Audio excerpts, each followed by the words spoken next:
Olá, me chamo Terciana, faço licenciatura em Geografia e aproveitei a oportunidade do trabalho para contar um pouquinho da história das pessoas que iam para a sala de aula lá pelos anos de 1950, 1960. Eu cresci numa família que morava no interior do município de Itapejara e eu vi sempre que era tudo muito complicado, tudo muito difícil, que naquela época não se tinha calçado para ir para a aula, as famílias todas eram muito grandes, com 9, 10 filhos, então tudo era muito mais difícil para os pais conseguirem tudo para todos os filhos de forma igual. Também eles contavam muito que não existia caderno no início, então aprendiam, apagavam, chegavam em casa não tinham como estudar. Faziam o tema, a professora corrigia no outro dia, mas a matéria era perdida, muito diferente do que se vê hoje. Para mostrar um pouquinho dessa realidade, eu entrevistei um senhor que estudou numa escola pequena do interior. Existiam várias séries na mesma sala de aula e a professora fazia o que conseguia para ensinar todo mundo. Um detalhe importante é que muitas vezes eles ficavam meses sem aula porque não existiam professores disponíveis para se deslocar até o interior para dar aula. Vejam o vídeo, por favor. Meu nome é Marinho Zanata, sempre morei no interior de Santana. A nossa família era uma família humilde. Nós éramos 9 irmãos, meu pai e minha mãe. E quando a gente começou a ir na aula era muito difícil. A gente não tinha caderno, não tinha dinheiro. A gente ia até de pé no chão, não tinha calçado. E daí foi indo. Primeiro tempo era com tabuada, depois daí veio os cadernos, daí a gente foi melhorando a situação.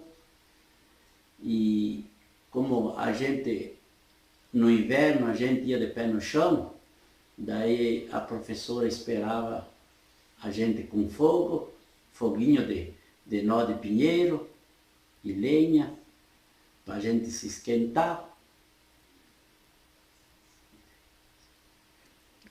Explica como é que é, o que que era essa tabuada. A tabuada era por exemplo, um quadrinho de tipo, era preto, daí a gente tinha um gesso branco e a gente fazia o trabalho e quando o trabalho ficava pronto, a gente daí ela corrigia e depois passava um pano e apagava e dava o tema para a gente levar para casa. E depois dali um tempo, daí veio os 2 anos, e depois até a quarta série, daí depois veio o caderno, os primeiros lápis com borracha na ponta do lápis. E assim veio vindo cada vez para melhor depois, né? E quantas turmas tinha na sala de aula? A turma era grande, tinha a primeira e terceira até a quarta série. Tudo numa sala só. Tudo numa sala e a aula era de madeira. Cada banco ia 4 alunos. Classe. Né? Classe. Cada classe ia 4 alunos. Quantas professoras? Uma só. E as provas, quem que ia dar as provas? Era ela? Cada 2, 3 meses, daí ela fazia a prova assim na própria aula, um por um. E ela, por exemplo, as contas ela pedia, quanto é 2 mais 2? A gente dizia 4, quanto é metade de 5? A gente dizia 2,5.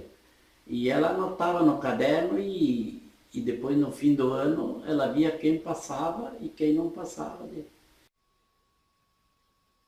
Vocês viram aí nas palavras do senhor Marino o como era difícil aprender, inclusive, na época, né? Por isso eu acredito que muitas pessoas não conseguiram se alfabetizar de forma adequada. Para a confecção desse trabalho, conversei também com uma senhora chamada Catarina. Essa senhora foi uma das primeiras professoras aqui do município. Ela me relatou que quando foram em sua casa para mesma dar aula, ela mal e mal tinha terminado o segundo grau. E ela encarou o desafio, mas ela ensinava as crianças numa escola do interior e, ao mesmo tempo, solicitava ajuda para outra professora que existia aqui, com um pouquinho mais de prática na sala de aula. Mas ela também relatou que, durante as férias dos alunos, é que juntava 4 ou 5 professoras e iam até Porto Alegre para conseguir estudar um pouquinho mais. Depois de vários anos que ela já lecionava, 4 ou 5 anos, foi que ela começou a ouvir falar em psicologia, filosofia. Até então, isso eram palavras desconhecidas na época. Ela relatou também que, depois de uns 10 anos de prática de sala de aula, ela foi convidada para ser uma espécie de supervisora das escolas. Essas escolas eram no interior. Como se dava a forma de visitação? Não existia veículos para todo mundo. Então, ela adquiriu um cavalo, inclusive diz que um sobrinho dela mexia muito com ela, pois o cavalo dela era um cavalo manco, e ela dizia que, infelizmente, na época, o único meio de o dinheiro que ela tinha era para comprar um cavalo manco, não dava para comprar um cavalo que andasse direito. Mas, enfim, ela visitava todas as escolas e fazia uma espécie de relatório para passar para o. Não sei se chegava a ser um secretário da educação, enfim, uma pessoa que cuidava da educação do município, para o próprio prefeito. Relatava também que as professoras que davam aula no interior do município, elas não tinham como ir todo dia para a escola. Então elas dependiam muito das famílias daquela localidade. Ela mesma necessitou morar 2 anos no interior do município, numa localidade chamada São Silvestre. O primeiro ano ela ficou numa parente. O segundo ano, um pai de um aluno disponibilizou a casa para ela morar. Então, o que se percebe dessas conversas é que a sala de aula, há 60 anos atrás, 50, era muito difícil da nossa realidade de hoje.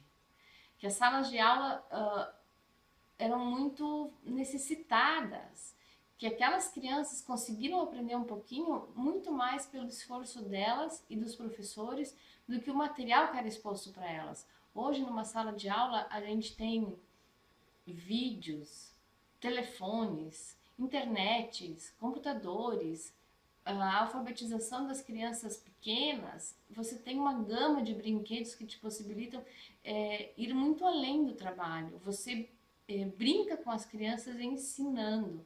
Então, assim, ó, eu percebi que a escola, eu digo em pouco tempo, porque a gente vê que as grandes mudanças elas demoram muito para acontecer. Então, 50 anos, ocorreram muitas mudanças. Vejam, as provas naquela época, em algumas das escolas, existia um tempo que não era a professora que fazia. A professora dava todo o conteúdo que era passado para ser dado para as crianças e vinha uma comissão de Passo Fundo para cá aplicar as provas. Hoje não, hoje a professora tem um material que dá o seu roteiro, ela monta as suas aulas, ela faz a sua prova, tem uma facilidade incrível de poder deixar uma prova, várias provas armazenadas no computador, depois somente misturam as questões e é aplicada de novo. Eu acredito sim que teve uma mudança muito grande em muito pouco tempo.